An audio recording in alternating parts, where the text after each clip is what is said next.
नमस्कार दोस्तों, target with PS Parihar channel में आपका स्वागत है। सुबह के इस वीडियो में ऐसी सूचनाएं होती हैं जो विभिन्न समाचार पत्रों पर छाई हुई होती हैं और विद्यार्थियों के लिए आवश्यक होती हैं।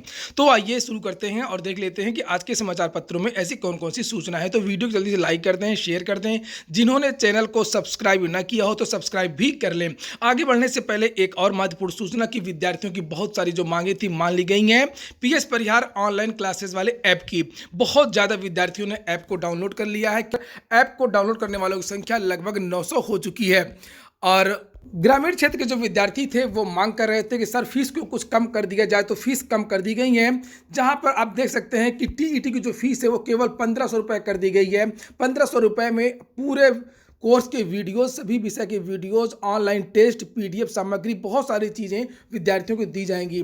इसी तरीके से जैसे लेक्चरर का कोर्स लॉन्च कर दिया गया है, पीजीटी का कोर्स लॉन्च कर दिया गया है, सुपर टीटी का कोर्स लॉन्च कर दिया गया है, यूपी ट्रिपल एस पीईटी का जो कोर्स है वो भी लॉन्च कर दिया गया है और नई दरें कल रात से ही प्रभावित हो गई हैं। अगली सूचना है यूपी टीईटी 2020 शासन में लंबित परीक्षा टलने के पूरे आसार। तो ये उत्तर प्रदेश सरकार की रणनीति है, जो कि मैंने बताया था आपको पहले से ही कि इस साल कुछ नहीं होने वाला है और यूपी टीईटी का जो नोटिफिकेशन है वो फिर से अब अधर में लटक गया है। लिखा है कि उत्तर प्रदेश शिक्षक पात्रता परीक्षा 2020 जल्द हो पाने के आसार नहीं है। वजह संशोधित प्रस्ताव में समय सारणी फिर पार हो गई है। शासन ने इस संबंध में कोई आदेश जारी नहीं किया है। अब तीसरा प्रस्ताव मांगे जाने पर ही कार्यक्रम जारी हो सकता है। इस बीच प्रदेश में पंचायत चुनाव व यूपी बोर्ड की परीक्षाएं होनी है। ऐसे में परीक्षा लंबे समय के लिए टल सकती है। ज्ञात हो कि सरकार परीक्षा कराने की अनुमति दे चुकी है। प्रदेश के बेसिक शिक्षा परिषद के प्राथमिक विद्यालयों में सहायक अध्यापक चयन के लिए यूपी टीईटी का होना जरूरी है। नए साल में शिक्षक भर्ती आने की उम्मीद शिक्षक पात्रता परीक्षा को अनुमति देने से ही जगी थी और परीक्षा नियामक प्राधिकारी कार्यालय ने दिसंबर 2020 में ही प्रस्ताव भेजा। सरकार को किसी ने बता दिया, सरकार को पता चल गया है कि जैसे ही यूपी टीईटी हो जाएगी वैसे ही विद्यार्थी मांग करेंगे नई शिक्षक भर्ती की। और सरकार के बारे में तो आप लोग जानते ही होंगे कि सरकार नौकरियां देना नहीं चाहती है और इसीलिए सरकार ने यूपी टीईटी को भी लटका दिया है। तीसरी बार प्रस्ताव जाएगा, फिर देखा जाएगा कि सरकार अनुमति तीसरी बार भी देती है या नहीं देती है। पंचायत के चुनाव आने वाले हैं, बोर्ड के चुनाव आने वाले हैं। अभी 12 जनवरी को युवा दिवस पर प्रदर्शन हुआ था प्रयागराज के बालसन चौराहे पर। बहुत कम विद्यार्थी आए थे और जो आए थे उनको साधुवाद, लेकिन बहुत सारे जो विद्यार्थी आए थे अब वो घर पर ही बैठेंगे एक साल। एक बहुत अच्छा मौका था, उस प्रदर्शन में मैं भी गया था, आप लोगों ने देखा होगा। मैंने लाइव वहाँ से कवरेज दी थी, आपको पल पल की अपडेट दी थी। और यहाँ पर नीचे लिखा हुआ है कि 28 दिसंबर जो नया वाला प्रस्ताव था जो भेजा गया था उसमें 28 दिसंबर से लेकर के 28 जनवरी तक ऑनलाइन आवेदन व 28 फरवरी को परीक्षा कराने की तैयारी थी, लेकिन प्रस्ताव पर मुहर नहीं लग सकी और पहली समय सारणी बीत गई।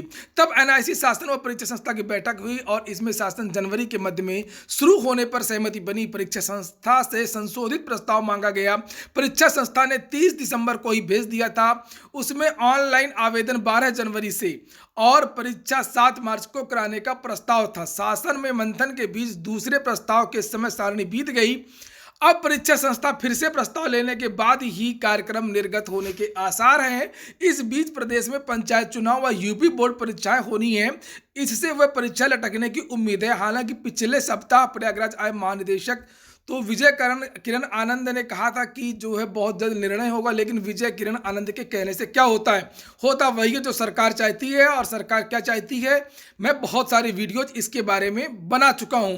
ना तो आप लोग धरना प्रदर्शन में आते हैं, ना ही वीडियो को शेयर करते हैं और ना ही जब कोई ट्विटर अभियान चलता है तो आप लोग ट्वीट करके सरकार की नाक में दम करते हैं। आज भी एक ट्विटर अभियान होने जा रहा है नई शिक्षक भर्ती के लिए, यूपी टीईटी के लिए। तो समझ में आए तो अपना ट्विटर अकाउंट बना लीजिए और ट्वीट कर लीजिए। ये देख सकते हैं राकेश पांडे, बंटी पांडे इनको कहते हैं, ये लगातार प्रयास कर रहे हैं पिछले कई महीनों से नई शिक्षक भर्ती के लिए और टीईटी के लिए, क्योंकि इनको मालूम है कि जब तक टीईटी नहीं होगा सरकार नई शिक्षक भर्ती नहीं लाएगी। इसलिए आज 14 जनवरी को सुबह 10 बजे से फिर से इन्होंने ट्विटर अभियान रखा है और अभी कुछ दिन पहले भी 12 जनवरी को भी ट्विटर अभियान रखा था, जिसमें लगभग 87,000 लोगों ने ट्वीट किए थे और उत्तर प्रदेश में टॉप ट्रेंड किया था। इंडिया में टॉप ट्रेंड करवाइए तब कुछ बात बने। तो ये इन्होंने हैशटैग रखा सतीश रिलीज यूपीपीआरटी और रिजाइन, या तो यूपीपीआरटी का जो नोटिफिकेशन वो जारी करो अथवा इस्तीफा दो। मकर संक्रांति के शुभ अवसर पर युवाओं के लिए नई शिक्षक भर्ती के लिए एक बार फिर ट्विटर अभियान रखा गया। 14 जनवरी को सुबह 10 बजे से 1 बजे तक सभी लोगों को ट्विटर के इस अभियान में शामिल होना है। आपको अपने हर ट्वीट में शिक्षक भर्ती लिखकर इस हैशटैग का प्रयोग करना है। मुझे किसी भी भर्ती से कोई लेना देना नहीं है, लेकिन मैं आप लोगों के लिए ट्वीट करूंगा और हो सकता है कि आप लोग अपने लिए ट्वीट ना करें। जो विद्यार्थी धरना प्रदर्शन में नहीं आ सकते, भर्ती की मांग नहीं कर सकते, ट्वीट नहीं कर सकते, तो वो विद्यार्थी कहीं नहीं जा सकते। और मैं ये कह रहा हूँ आप लोगों से कि इस साल ना तो टीजीटी पीजीटी की जो भर्ती है वो पूरी हो पाएगी सरकार के कार्यकाल में, और ना ही नई शिक्षक भर्ती आएगी और ना ही वो पूरी हो पाएगी। इस साल केवल मैंने बहुत सारे वीडियोस बनाए, सभी में बताया है, इस साल केवल 2-3 चीज़ें हो पाएंगी। एक, ज़्यादा से ज़्यादा पीईटी का विज्ञापन आ सकता है, और ज़्यादा से ज़्यादा टीजीटी पीजीटी का लास्ट में नोटिफिकेशन कभी आ सकता है, लेकिन वो भर्ती पूरी नहीं हो पाएगी, वो लटकेगी, क्योंकि इतना लेट हो गया है कि उसकी परीक्षा तो इस साल नहीं हो सकती है। क्योंकि जिस भर्ती के विज्ञापन में 4 साल लग जाएं, विज्ञापन संशोधित करने में महीनों लग जाएं, उसकी परीक्षा इतनी जल्दी कैसे हो सकती है। और अब जो बात कर लेते हैं पीसीएस 2019 लोक सेवा आयोग की। लिखा है कि पीसीएस 2019 का साक्षात्कार 28 से विस्तृत कार्यक्रम 18 को होगा जारी। 388 पदों के सापेक्ष इंटरव्यू के लिए 811 सफल। उत्तर प्रदेश लोक सेवा आयोग ने पीसीएस 2019 के साक्षात्कार की तारीख घोषित कर दी है। यह 28 जनवरी से आरंभ होगा और इसका विस्तृत कार्यक्रम 18 जनवरी को आयोग की वेबसाइट पर जारी कर दिया जाएगा। परीक्षा नियंत्रक अरविंद कुमार मिश्र ने बताया कि अभ्यर्थियों को अलग अलग क्रम में बांट करके साक्षात्कार कराया जाएगा। भर्ती 388 पदों के सापेक्ष साक्षात्कार के लिए 811 अभ्यर्थी सफल हुए हैं। तो उत्तर प्रदेश लोक सेवा आयोग की यह सूचना है, और उत्तर प्रदेश लोक सेवा आयोग की कुछ और भी सूचनाएं हैं। उत्तर प्रदेश में जल्द भर्ती होंगे 700 आयुष डॉक्टर, 200 फार्मासिस्ट भी जल्द मिलेंगी। लिखा है उत्तर प्रदेश में आयुष चिकित्सा को दुरुस्त करने के लिए जल्द ही 700 आयुष डॉक्टरों की भर्ती की जाएगी। इस संबंध में शासन ने प्रस्ताव लोक सेवा आयोग प्रयागराज भेज दिया है। साथ ही 30 प्रोफेसरों और 130 असिस्टेंट प्रोफेसरों की भी जल्द भर्ती की जाएगी। आयुष विभाग के सचिव विशेष सचिव राजकमल यादव ने बताया कि गोरखपुर में नया आयुष विश्वविद्यालय बन रहा है, साथ ही कई आयुष कॉलेजों में पद खाली हैं। हाल ही में मुख्यमंत्री योगी आदित्यनाथ ने 1045 आयुष डॉक्टरों को नियुक्ति पत्र सौंपे हैं। प्रदेश में बन रहे मेडिकल कॉलेजों के लिए करीब 700 आयुष डॉक्टरों की और जरूरत है। लिहाजा मुख्यमंत्री की अनुमति के बाद में लोक सेवा आयोग प्रयागराज को प्रस्ताव भेजा गया है, ताकि डॉक्टरों की जल्द से जल्द नियुक्ति की जा सके। और अनशन पर बैठे दिव्यांग की हालत नाजुक। बेसिक शिक्षा परिषद मुख्यालय के सामने अनशन कर रहे अभ्यर्थियों में से धनराज यादव निवासी झूसी प्रयागराज की बुधवार अपराह्न तबियत बिगड़ गई, वह उल्टियां करने लगा। तो ये दिव्यांग अभ्यर्थी हैं, 1 महीने से ज़्यादा प्रदर्शन कर रहे हैं और अपनी वाजिब मांग ये रख रहे हैं कि जो पद रिक्त हैं और जो CDW 2016 एक्ट जिसको लागू नहीं किया गया है, पहले ही उसका जो प्रस्ताव है वो पहले ही आ गया था इस भर्ती के पहले, तो उसको लागू किया जाए और इनका जो आरक्षण इनको दिया जाए। जो खाली पद हैं उस पर इन अभ्यर्थियों को नियुक्ति की जाए। लेकिन इनकी भी जो बात है वो उत्तर प्रदेश जो सरकार है वो नहीं सुन रही है। यहाँ पर लिखा है कि उनकी ये मांग है कि 69,000 शिक्षक भर्ती में दिव्यांगों को नियमानुसार आरक्षण दिया जाए। बुधवार को बीमारी की खबर मिलते ही प्रदेश भर के जो दिव्यांग है वो आक्रोशित हैं। इंटरनेट मीडिया पर प्रशासन व शिक्षा विभाग के खिलाफ मुहिम तेज हो गई है। तो दिव्यांग ही आक्रोशित नहीं है, पूरे प्रदेश के जो भी विद्यार्थी हैं, जो भी लोग हैं, जो भी सुनेंगे इस बात को लेकर के वो सभी आक्रोशित हो जाएंगे कि आखिरकार इन विद्यार्थियों का जो नाम है, नाम बदलने से क्या होता है। पहले इनको विकलांग कहा जाता था, दिव्यांग कहा जाता है, और होता कुछ नहीं है, इनको मिला कुछ भी नहीं इस सरकार में।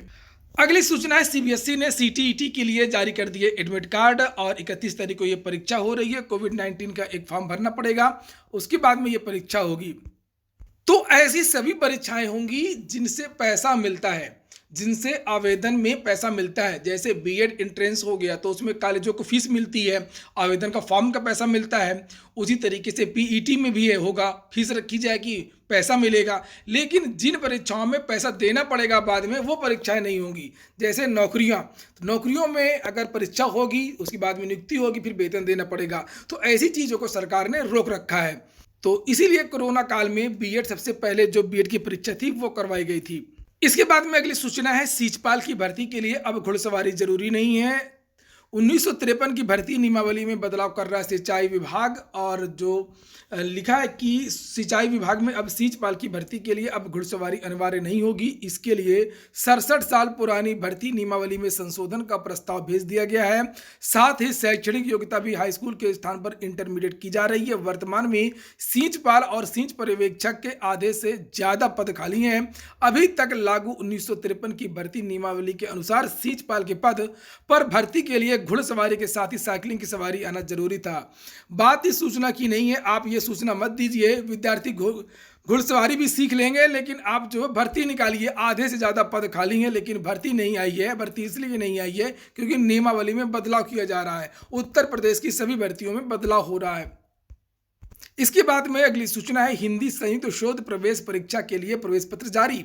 इलाहाबाद विश्वविद्यालय में हिंदी विभाग की संयुक्त शोध प्रवेश परीक्षा के लिए बुधवार को प्रवेश पत्र जारी कर दिया गया। क्रेड प्रवेश प्रकोष्ठ की निदेशक प्रशांत अग्रवाल के अनुसार हिंदी के छात्र प्रवेश पत्र विश्वविद्यालय की वेबसाइट से डाउनलोड कर सकते हैं। यह हो गया आज का वीडियो। एक सूचना और है बीएड प्रवेश परीक्षा की। हालांकि बीएड के बारे में मैंने कल एक वीडियो बना दिया था, लेकिन आज के समाचार पत्रों में फिर से ये सूचना दी हुई है, तो उसे आप लोग देख लें जिन विद्यार्थियों ने वो वीडियो न देखा हो। बीएड के बारे में लिखा है कि लखनऊ विश्वविद्यालय को जिम्मेदारी मिली है और यह है प्रस्तावित कार्यक्रम। शासन ने वर्ष 2021 की प्रवेश परीक्षा कराने की जिम्मेदारी लखनऊ विश्वविद्यालय को सौंप दी है। सोमवार को इसका आदेश जारी कर दिया गया था। इसके बाद विश्वविद्यालय प्रशासन की ओर से तैयारी शुरू कर दी गई। कार्यक्रम के तहत 15 अप्रैल तक प्रवेश परीक्षा हो जाएगी। 10 से 15 मई तक परिणाम जारी हो जाएंगे और जून के अंतिम सप्ताह में काउंसलिंग हो जाएगी। तो ये चीजें बीएड तो होगा, इसमें कोई समस्या नहीं है। बीएड होगा, टीईटी भी हो सकता है, सीटीईटी भी होगा, लेकिन नई शिक्षक भर्ती और टीजीटी पीजीटी ये पूरी नहीं हो पाएगी। और वो इसलिए पूरी नहीं हो पाएगी क्योंकि आप लोग घर से निकलते नहीं हैं। अगर आप लोग निकलते 12 जनवरी को तो कुछ बात हो सकती थी, सरकार दबाव में आ सकती थी। सरकार पहले भी दबाव में आई है, चाहे वो रेलवे की भर्तियों की तारीख हो, चाहे वो एसएससी की परीक्षाएं और रिजल्ट की बात हो। लेकिन जब 12 जनवरी को प्रदर्शन किया गया था तब आप लोग घर से नहीं निकले। बहुत कहा गया, आप लोग कोचिंग कर रहे थे, कोचिंग में बैठे हुए थे, कोचिंग संस्थान सभी उस दिन खुला थे और अगर आप लोग आते तो ज़रूर कुछ बात बनती। आप लोगों को ना आने से दो बातें होती हैं। एक तो ये होती है कि सरकार जो होती है वो खुश होती है, और दूसरा जो विद्यार्थी प्रदर्शन करते हैं उनका भी मनोबल टूटता है। तो फिलहाल जैसी आपकी मर्जी। ये हो गया आज का वीडियो। अगर आपको अच्छा लगा हो तो लाइक कर दें। जिन मित्रों ने चैनल को सब्सक्राइब ना किया हो सब्सक्राइब कर लें। पूरा वीडियो सुनने के लिए बहुत बहुत धन्यवाद।